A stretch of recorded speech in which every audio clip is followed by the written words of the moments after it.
أعوذ بالله من الشيطان اللعين الرجيم. بسم الله الرحمن الرحيم. الحمد لله رب العالمين والصلاة والسلام على سيدنا محمد وآله الطاهرين. اللهم صل على محمد وآل محمد وعجل فرجهم.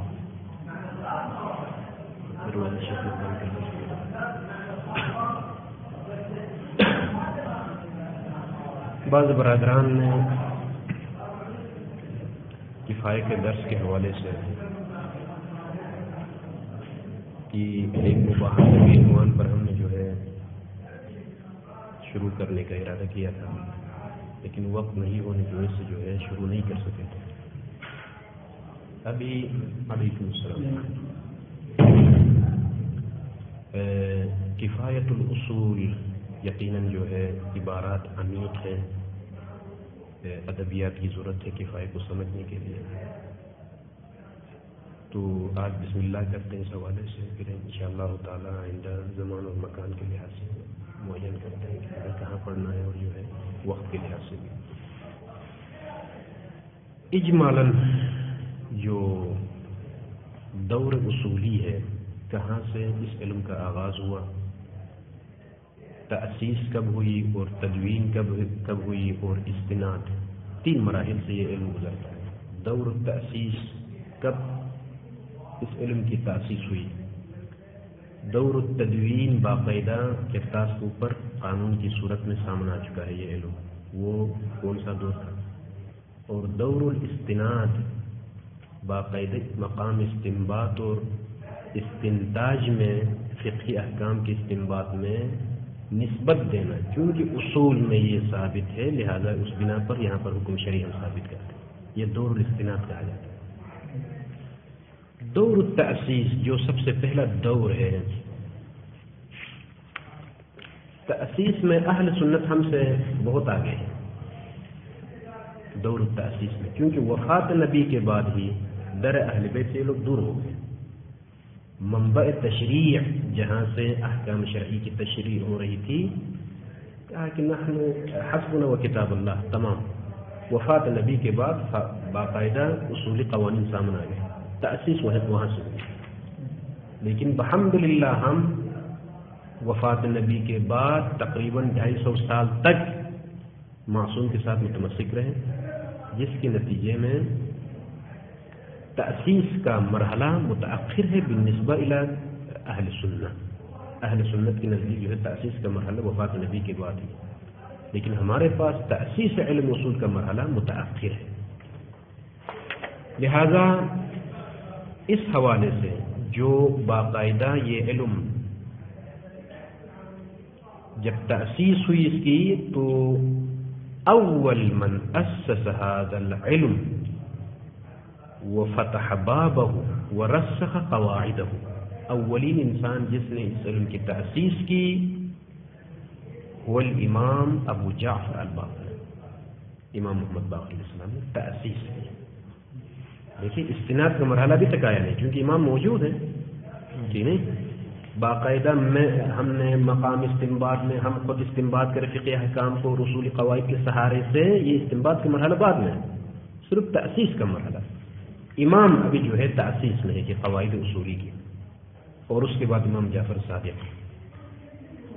جیسا کہ اس مطلب کی طرف السید حسن صدر جو کہ مشہور ہے، ان کی کتاب تأسیس الشیعہ، وہاں پر سید حسن صدر نے اپنی کتاب تأسیس الشیعہ میں یہ بات لکھی ہے کہ اول من اسس علم الاصول و ابو جعفر محمد ابن الباقر، یہ پہلا مرحلہ. اس کے بعد دور التدوین، تدوین اور تألیف کا مرحلہ، جہاں پر باقاعدہ قلم اور کرتاس کے ذریعے سے قواعد اصولی ضبط ہو گئے، کاغذ کے اوپر وجود میں آ گئے، جس کو آپ وجود کتبی کہیں.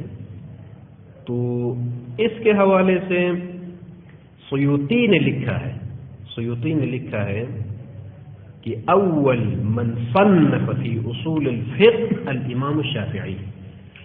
اہل سنت کے نزدیک شافعی نے جو ہے سب سے پہلے کتاب لکھی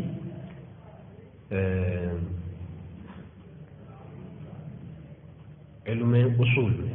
اور دوسرا احتمال یہ دیا جاتا ہے کہ ابو یوسف یعقوب ابن ابراہیم جو کہ شافعی سے مقدم تھے، انہوں نے کتاب لکھی ہے. یہ احتمالات ہیں، لیکن قول تحقیق ہمارے پاس جیسا کہ سید حسن صدر نے کتاب تأسیس الشیعہ میں لکھا ہے، اول من صنف فی بعض مسائل علم الاصول ہشام ابن الحکم المتوفى سنة 179 تلميذ الامام الصادق علیہ الصلاۃ والسلام. کتاب کا نام ہے الالفاظ ومباحثها. الالفاظ ومباحثها. لہذا ہمارے پاس قول تحقیق یہ ہے کہ سب سے پہلے جس انسان نے، جس صحابی نے تألیف کی، باقاعدہ تدوین کی کتاب کی صورت میں، وہ تلمیذ امام جعفر صادق ہشام بن عبد الحکم ہے. علم اصول کی یہ تالیف کا مرحلہ. دور ثالث، تیسرا دور علم اصول کا، دور الاسناد، نسبت دینے کا دور. یعنی مقام استنباط میں فقہ حکم، جس طرح سے آج فقہا ہمارے جو ہے فقہ میں انہی مبانی کے مطابق جو اصول میں ان کے مبنا ہوتا ہے اسی کے مطابق احکام شرعی کے استنباط کرتے ہیں.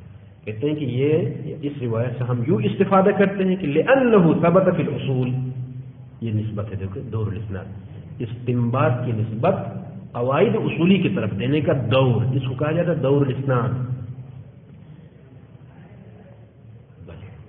یہ کون فقیہ ہے تاریخ تشیع میں کہ جس نے سب سے پہلے اس کا یہ مرحلہ وہاں سے شروع ہوتا ہے کہ فقہ میں حکم شرعی فلان ہے فلان مسئلے میں مثلا، اور چونکہ اصول میں ثابت ہوا ہے، اصول قاعدے کی طرف جس نے نسبت دی ہے، وہ کتاب اللمام میں اس فقیہ کا نام آتا ہے، لیکن نام اتنا مشہور نہیں ہے لسان علماء پر، اور جو ہے حوزے میں اس کا نام اتنا مشہور نہیں ہے، لیکن شہید اول اور ثانی کبھی کبھار ان کا نام ذکر کرتے ہیں کتاب اللمام میں.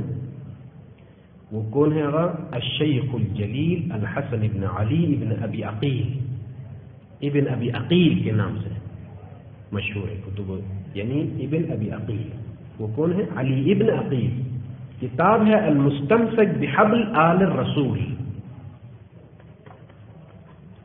یہ جو ہے نا من مشایخ جعفر ابن محمد ابن قولوی الصدوق،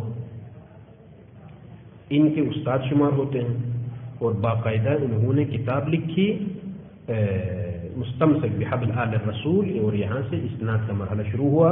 اور اس کے بعد ابن الجنید المعروف بالاسکافی، ابن جنید کا اسکافی اس کے بعد آ گئے، جو کہ استاد شیخ مفید ہے.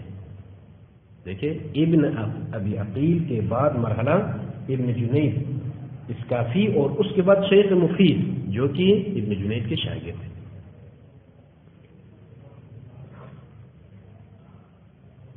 تو شیخ مفید کے بعد پھر جو ہے مرحلہ وار جو ہے سید مرتضیٰ علم الہدا جو کہ شیخ مفید کے شاگرد ہیں، ٹھیک ہے کہ نہیں، انہوں نے کتاب لکھی الذریعہ الی اصول الشریعہ. شیخ مفید نے جو کتاب لکھی اصول میں التذکرہ باصول الفقہ. اس کے بعد ان کے شاگرد آ گئے شیخ مفید کے بعد سید مرتضیٰ علم الہدا، انہوں نے کتاب لکھی مشہور ہے الذریعہ الی اصول الشریعہ. اور اس کے بعد شیخ الطائفہ الشیخ الطوسی الحسن ابن علی الطوسی رحمہ اللہ، انہوں نے کتاب لکھی العدہ فی اصول الفقہ. یہ مدارک ہے، دیکھیں جس علم میں بھی وارد ہو انسان کی صحت تک اجمالاً اس کے جو اصلی جو مسائل ہیں ان کے بارے میں آشنائی ہو. لہذا شیخ طوسی کی کتاب مشہور ہے العدہ فی الاصول. اس کے بعد سلار دیلمی آ گئے، تقریب کتاب انہوں نے لکھی، ٹھیک ہے کہ نہیں. شیخ طوسی کے بعد اجتہاد کا مرحلہ بند ہو گیا، اس لیے کہ سارے تلمیذ تقریباً 70 سال سے اوپر کوئی اجتہاد نہیں کر رہا تھا، کیونکہ شیخ مفید نے کہا ہے بس ختم. یہاں تک کہ جو ہے گمان ہوا کہ جو ہے شاید اجتہاد کے دروازہ بند ہو گئے، کیونکہ شیخ طوسی کی علمی فقاہت اور جو ان کی علمیت اور شخصیت کی وجہ سے کوئی جرأت نہیں کر رہا تھا کہ ان کے خلاف کچھ بولے. لہذا اس کے بعد آ گئے کون آگا؟ ابن ادریس حلی. ابن ادریس حلی انہوں نے انتہائی سخت تنقید کی شیخ طوسی کے اوپر، سخت تنقید کی، اور کہتے ہیں کہ زیادہ سخت لہجے میں تنقید کرنے کی وجوہات میں سے ایک وجہ یہ ہے کہ کہیں باب اجتہاد بند نہ ہو. تو بعض اشکال کرتے ہیں کہ یہ مناسب نہیں ہے کہ ایک عالم دین یہ لہجہ اختیار کرے شیخ طوسی کے خلاف. کیونکہ ان کی کتب میں مشہور ہے، لہجہ بہت سخت ہے ابن ادریس حلی کا، تو توجیہ یہ بیان کرتے ہیں کیونکہ اجتہاد کا دروازہ بند ہونے کے قریب تھا، 70 سال سے اوپر تقریباً جو ہے 80 سال تک کوئی کچھ نہ بولے اس کے خلاف، کیونکہ اس نے کہا ہے تمام وہی بات ہوگی جو اہل سنت ائمہ اربعہ کے بارے میں کرتے ہیں۔ تو ابن ادریس حلی نے انتہائی شد و مت کے ساتھ ان کے اوپر سخت تنقید کی، اور ان کا نام بھی اصولین میں جو ہے آ گیا، اور جو ہے شیخ طوسی کے مقابلے میں جو ہے آرا بیان کر دیا۔ تو کہتے ہیں کہ اس کے بعد ہر ایک نے جرأت کی جو ہے اجتہاد کا دروازہ پھر جو ہے اپنی حالت پر۔ تو یہ سلسلہ جو ہے ابن ادریس حلی کے بعد محقق حلی جو صاحب شرائع اسلام، محقق حلی کے بعد علامہ حلی جو کہ مشہور ہے، ٹھیک ہے کہ نہیں، اور اس علامہ حلی کے بعد جو ہے شہید ثانی کا فرزند، جس کی کتاب خود شہید ثانی نے کتاب لکھی تمہید القواعد، شہید ثانی کے جو فرزند ہے صاحب معالم، یعنی ابن شہید ثانی صاحب معالم، یہ سلسلہ وار علم اصول کا جو تسلسل ہے، علماء یہ کے بعد دیگر آ گئے، اور اس کے بعد ایک اور محقق محمد تقی الاصفہانی جنہوں نے شرح لکھی ہدایت المسترشدین معالم کے اوپر، انتہائی دقیق شرح مشہور ہے، ہدایت المسترشدین شرح معالم الدین، یعنی محمد تقی الاصفہانی۔ تو یہ سلسلہ محمد تقی اصفہانی کے بعد مرحلہ آغا فرائض الاصول للشیخ الاعظم الانصاری۔ شیخ اعظم انصاری نے کتاب رسائل میں آپ دیکھیں مباحث الفاظ نہیں ہے، شیخ اعظم انصاری نے جو ہے اصول کی کتاب لکھی، فرائض الاصول، اتنی لمبی چوڑی کتاب، لیکن مباحث الفاظ کا جو ہے ذکر نہیں۔ بعض الاساتذہ، ایک استاد نے یہ بات بتائی کہ یہ جو ہدایت المسترشدین ہے محمد تقی اصفہانی، جنہوں نے کتاب لکھی شرح معالم کے اوپر، کہتے ہیں کہ صاحب چونکہ بڑی مفصل کتاب ہے اور دقیق شرح ہے، شیخ انصاری نے ان کو پر اعتماد کیا کہ مباحث الفاظ میں جو کچھ محمد تقی اصفہانی نے کتاب ہدایت المسترشدین میں لکھا ہے وہی کا ہے۔ شیخ اعظم انصاری اگر اعتماد کرے تو یہاں سے اندازہ لگائے کہ صاحب محمد تقی اصفہانی صاحب کتاب ہدایت المسترشدین فی شرح معالم الدین کی قدر دقیق کتاب ہے۔ شیخ اعظم انصاری کے بعد ان کے شاگرد آخوند کفائی، جس کی کتاب میں اور آپ کے ہاتھ میں ہے، محقق الشیخ محمد کاظم الخراسانی رحمہ اللہ تعالی۔ یہ ایک مختصر اجمالی جو ہے خاکہ علم اصول کے حوالے سے فرماتے ہیں کہ بسم اللہ الرحمن الرحیم، الحمد للہ رب العالمین، والصلاة والسلام علی محمد وآلہ الطاہرین، ولعنۃ اللہ علی اعدائهم اجمعین، وبعد فقد رتبته على مقدمة ومقاصد وخاتمة، مقاصد غیر منصرف، على مقدمة ومقاصد وخاتمة۔ شیخ خراسانی کی کتاب کی ترتیب سب سے پہلا فرماتے ہیں کہ جو ہے فقط رتبت هذا الكتاب على مقدمة، اور یہ جو مقدمہ ہے یہ مقدمہ مشتمل ہے 13 امور پر، الاول والثانی والثالث، بھی ترتیب شروع ہو جائے گی انشاءاللہ۔ فإذا المقدمہ فرماتے ہیں کہ اما المقدمۃ ففی بیان امور، چند امور کے بیان میں، وہ امور کتنے ہیں؟ 13 امر ہیں، 13 امرا، ومقاصد، پہلا مقدمہ جس میں 13 امور ہیں، اس کے بعد مقاصد، یہ مقاصد کتنے ہیں؟ 8 ہیں، 8 مقاصد کا نام کفایہ ہے، کیونکہ قدیم زمانے میں بھی تو کبھی کفایہ 2 جلدی بھی ہے، 3 جلدی بھی ہے، 4 جلدی بھی ہے، لیکن قدیم زمانے میں کفایتین یعنی چنو جز الاول والثانی، یہ جو 8 مقاصد ہیں نا، 8 مقاصد میں سے 5 مقاصد جز اول میں اور 5 مقاصد جز ثانی میں۔ جز اول میں مقدمہ کے جو 13 امور ہیں وہ، اور اس کے بعد مقصد اول، مقصد ثانی، مقصد ثالث، مقصد رابع، مقصد خامس، یہ جز اول کفایہ، اور مقصد سادس کے بعد جز اول ثانی، لہذا کفایتین۔ معروف ہے علماء کے درمیان جب کہا جاتا ہے جو ہے جز اول کو ختم کر جز ثانی شروع کیا، یعنی کیا مطلب؟ مقصد سادس سے شروع ہو گیا. یہ ابھی جو ہے تعلیقات کے ساتھ جلدی زیادہ ہو گئی، یہ الگ بات ہے. مجمل اور مبین کی جو بحث ہے وہ آخری بحث شمار ہوتی ہے، جز اول کی آخری بحث، جیسے شیخ مظفر اصول مظفر میں اسی ترتیب کے مطابق. الجزء الاول من الصفات ينتهي بمبحث المجمل والمبين، والجزء الثاني يبدا من بحث الامارات، امارات کی بحث، اور اس کے بعد اصول عملیہ، اور اس کے بعد آخر میں تعارض الادلہ. اس کے بعد فرماتے ہیں کہ وخاتمۃ، خاتمہ میں کیا ہوگا؟ اجتہاد و تقلید کے حوالے سے، ٹھیک ہے، اجتہاد و تقلید کے حوالے سے، جو کہ فقہی بحث ہے، اصولی بحث نہیں ہے، اسی لیے خاتمہ کی صورت.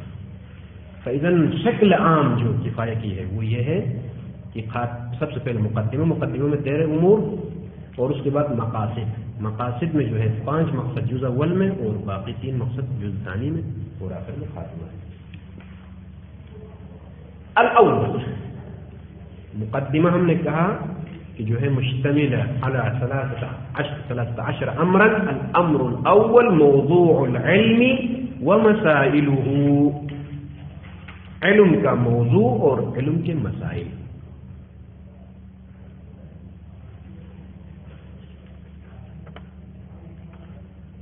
ومسائل موضوع العلم، اس طرف. قبل از این کہ میں متن میں داخل ہو جاؤں، کیونکہ ہر کتاب کے شروع میں کچھ غوامض ہوتے ہیں، یہ قطعی چیز ہے. ہر کتاب کے شروع مقدمہ میں کچھ علمی نکات.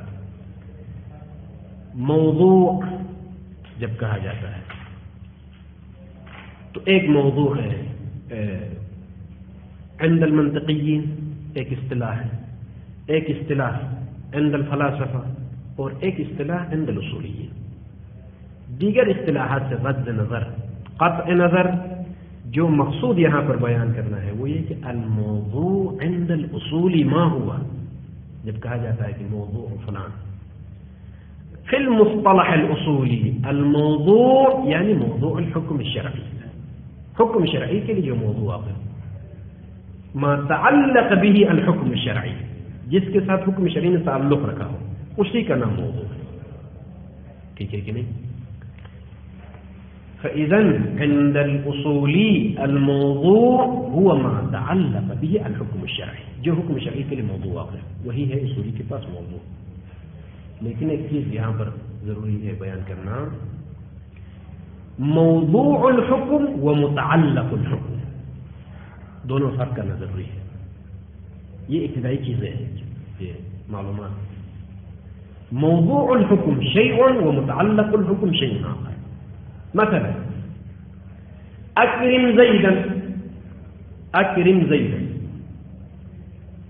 اس مثال میں ایک حکم ہے، ایک موضوع الحکم ہے، اور ایک متعلق الحکم ہے. 3 چیزیں اس مثال میں آپ واضح کریں. یہ عام مثال ہے، مثال شرعی میں دوں. اکرم زیدا، ما هو الحکم؟ الوجوب المستفاد من هيئة الامر. ہیئت امر کس پر دلالت کرتی ہے؟ وجوب. ٹھیک ہے.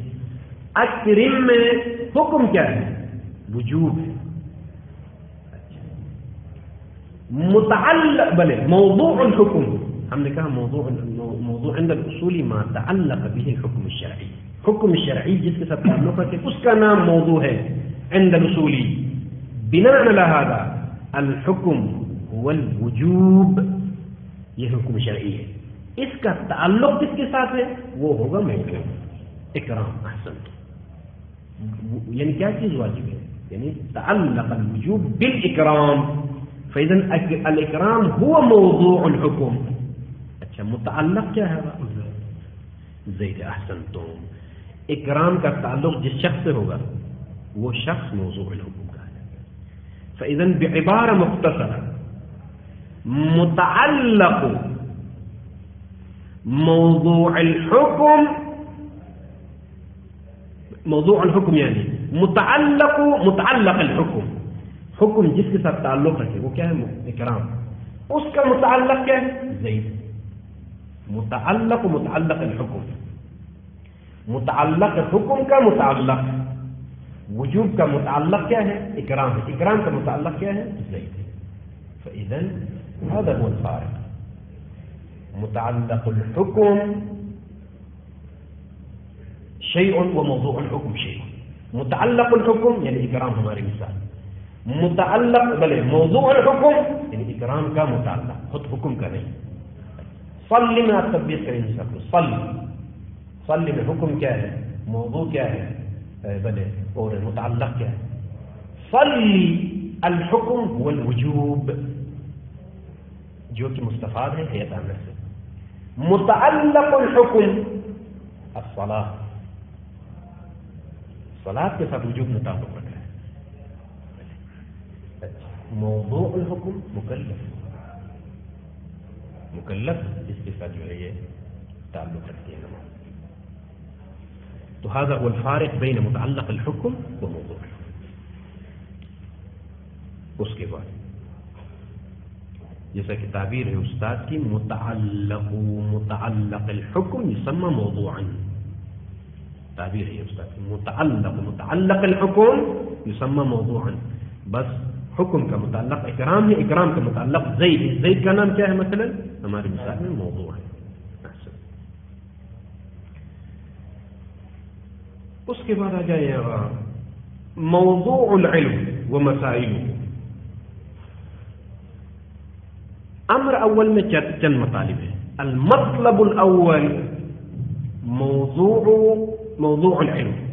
موضوع علم اصول نہیں، بشکل عام موضوع العلم شيء، موضوع علم الاصول شيء آخر. یہ اخص ہے. شیخ مصنف ان شاء الله تعالى غدا نتعرض الى هذا الشيء.